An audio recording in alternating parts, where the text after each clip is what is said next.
Assalamualaikum warahmatullahi wabarakatuh. Alhamdulillah, wassalatu wassalamu ala Rasulillah Sayyidina wa Maulana Muhammad ibn Abdillah. Anak-anakku yang saya hormati, yang sangat berbahagia, alhamdulillah pada sampai saat ini kita selalu masih dalam lindungan Allah Subhanahu wa taala dalam keadaan sehat wal afiah.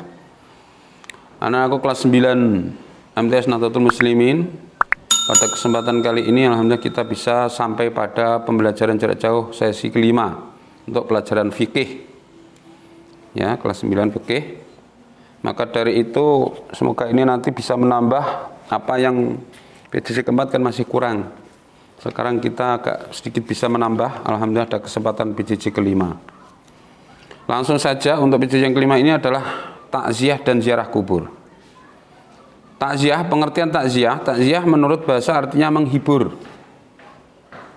Sedang menurut istilah syara, takziah adalah mengunjungi keluarga yang tertimpa musibah kematian untuk menunjukkan rasa ikut berduka cita atas musibah tersebut dengan tujuan supaya keluarga tersebut kesedihannya terhibur sehingga mampu bersabar atas musibah itu, kemudian memohonkan ampunan bagi almarhum. Jadi ini takziah kok aja kok tekotok guyon terus ngontok apa jenenge kuwi duduman warit atau apa jenenge aja kuwi, tapi diniati karena takziah ini adalah suatu bentuk perbuatan yang baik dan bertujuan untuk menghibur, ya kita dekatilah, kita hibur, bersabar atas musibah ini, karena musibah ini pasti ada barokah dan manfaatnya. Allah bertujuan dan berkehendak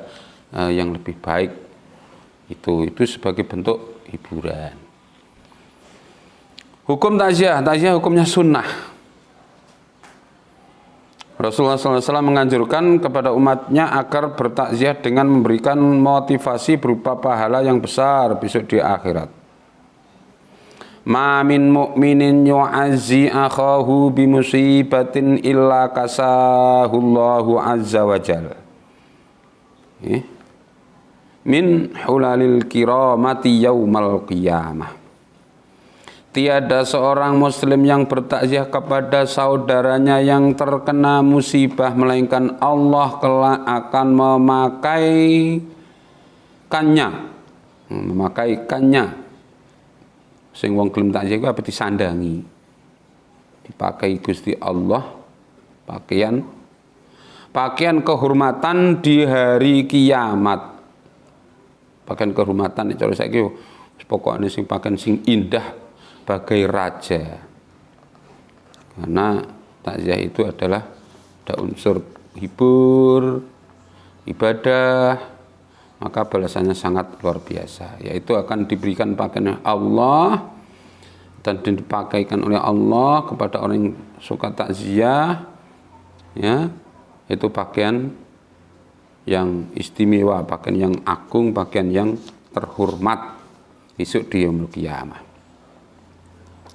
Adab takziah atau tata cara yang baik dalam bertakziah yang diajarkan oleh Rasulullah SAW adalah sebagai berikut. 1. Orang yang bertakziah hendaknya tidak merepotkan keluarga almarhum, tetapi sebaliknya hendak meringankannya dengan membawa makanan atau sesuatu yang dibutuhkan oleh keluarga almarhum. Tiap hari takziah kini iso ya cukup ning lumrahe sakniki napa nggih, takziah malah ngrepotno. Serang nggawa apa-apa ndok kono ngentekno, iku repot. Kacang entek sak toples ndok gawa kabeh, iki cacah takziah iki. Sing nggawane ora malah nggawa muleh nggawa ngesaki kacang, ngeceki permen. Repot iki. Ya wis ngene iki, NO ngene iki. Ya. Jadi janjane sebenarnya kalau takziah itu kita menghibur, orang kok malah menambah beban. Orang sudah sedih kehilangan keluarga, orang yang dicintai, jadi kehilangan makanan yang disukai. Kalau bapak ndok gowo ndok sai kabeh cacah niku. Dadi bisa lagi anak-anak kalau takziah yo mangan ning sithik-sithik lah. Gak sopan kowe nggawa urunan kita sumbangkan untuk menghibur, untuk membantu. Ya, sebagai timbal balik minum secukupnya, makan ndak usah makan, ada kacang, ada apa dimakan secukupnya. Gak gegem kabeh do bareng tekan rombongan tekan bis malah dan duduhno gawanane sak entek kono. Wis susah malah entek. Hadis Nabi yang diriwayatkan oleh rawahu Abu Dawud. Isna'u li ali Ja'farin ta'aman fa innahu atahum amrun yashhulhum. Buatkan makanan untuk keluarga Ja'far karena mereka sedang ditimpa musibah yang merepotkannya. Jadi untuk musibah kon gawane panganan ben ora usah ribut wis susah kon luru panganan. Gawani diwenehi sebut jaluki. Kewalik kowe. 2. Mendoakan almarhum, ini sudah lumrah, kita takziah langsung bertahlil bersama-sama. Menunjukkan rasa prihatin yang mendalam dan menyatakan ikut berduka cerita biasa sudah menyambut disambutan nunukai ikut berbelasungkawa biasa dilakukan. Alhamdulillah. 4. Menyampaikan nasihat agar terus bersabar. Di dalam sambutan biasanya seperti itu. Ada istilah nasihat untuk bersabar, bertabah. Membantu memberi sumbangan untuk meringankan beban keluarga. Urunan dibantu. Hikmah takziah menyadarkan kepada orang setiap orang bahwa segala yang ada di dunia ini pasti milik Allah, tidak kekal dan harus dikembalikan kepada pemiliknya, yaitu Allah. Dapat mempertebal keimanan dan menambah tawakal serta taqarrub kepada Allah Subhanahu wa ta'ala. Meringankan beban yang diderita oleh keluarga almarhum baik materi maupun yang bukan materi. Menjadi pelajaran yang berharga untuk kehidupan yang akan datang dan juga akan mendapat pahala yang besar dari Allah. Ini takziah. Dan sedikit saya sampaikan biar masih banyak sebenarnya. Oke, ziarah kubur. Ziarah kubur adalah mengunjungi makam orang Islam yang sudah mati, baik yang masih ada hubungan keluarga maupun yang bukan. Hukum ziarah kubur, hukumnya sunnah. Ziarah kubur bagi laki-laki hukumnya sunnah atau dianjurkan. Dengan bagi wanita ziarah kubur hukumnya mubah. Ziarah. Adab ziarah kubur, mengucapkan salam ketika masuk makam, macam bludas saja anggar melaku jelentang ndok kono. Assalamualaikum ya ahli diyar. Ya ahli diyar kaum muslimin. Fa inna insyaallahu bikum lahikun. Iku salame.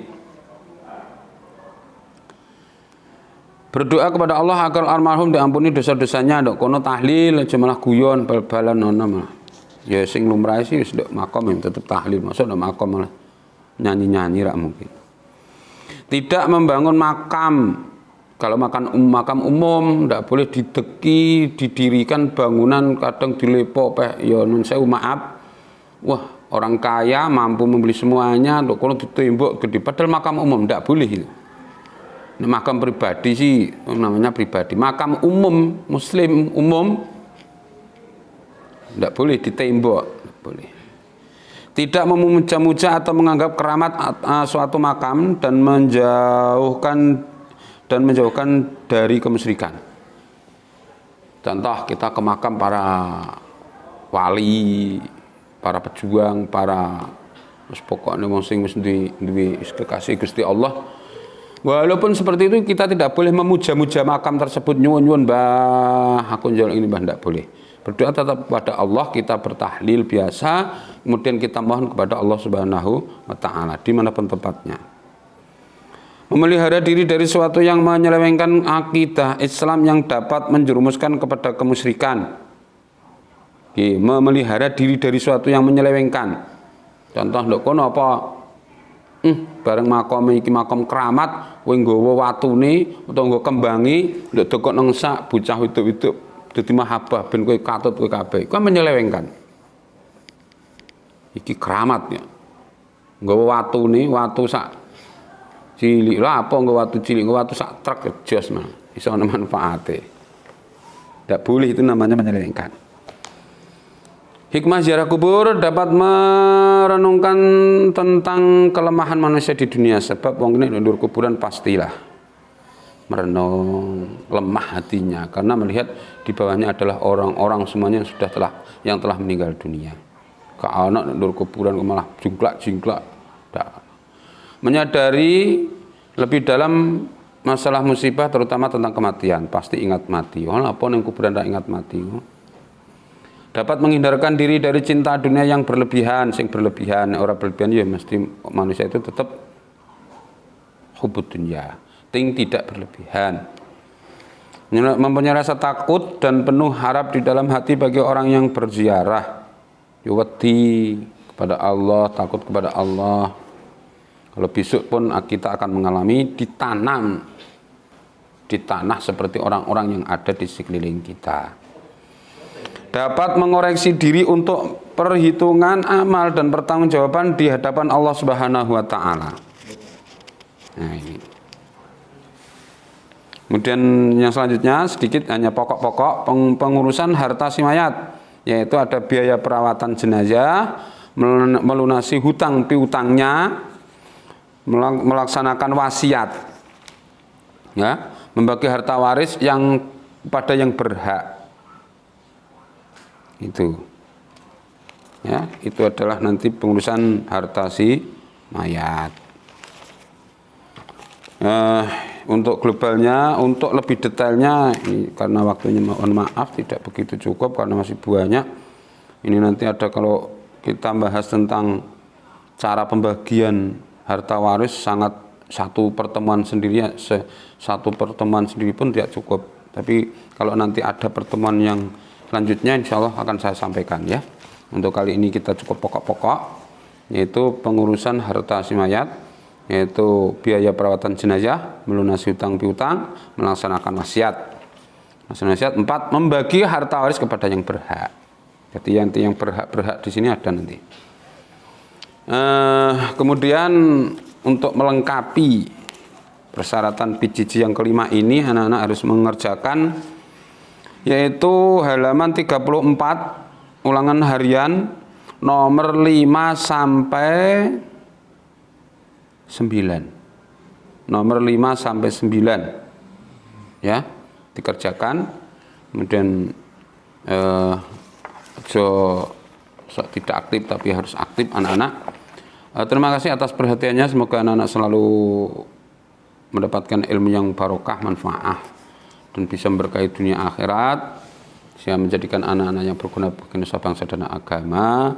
Kemudian jika dalam saya menyampaikan PJJ dari awal sesi pertama sampai sesi 5 ini ada kesalahan, semoga Allah memaafkan dan Allah lah yang memberikan kebenaran kepada anak-anak. Dari saya, wassalamualaikum warahmatullahi wabarakatuh.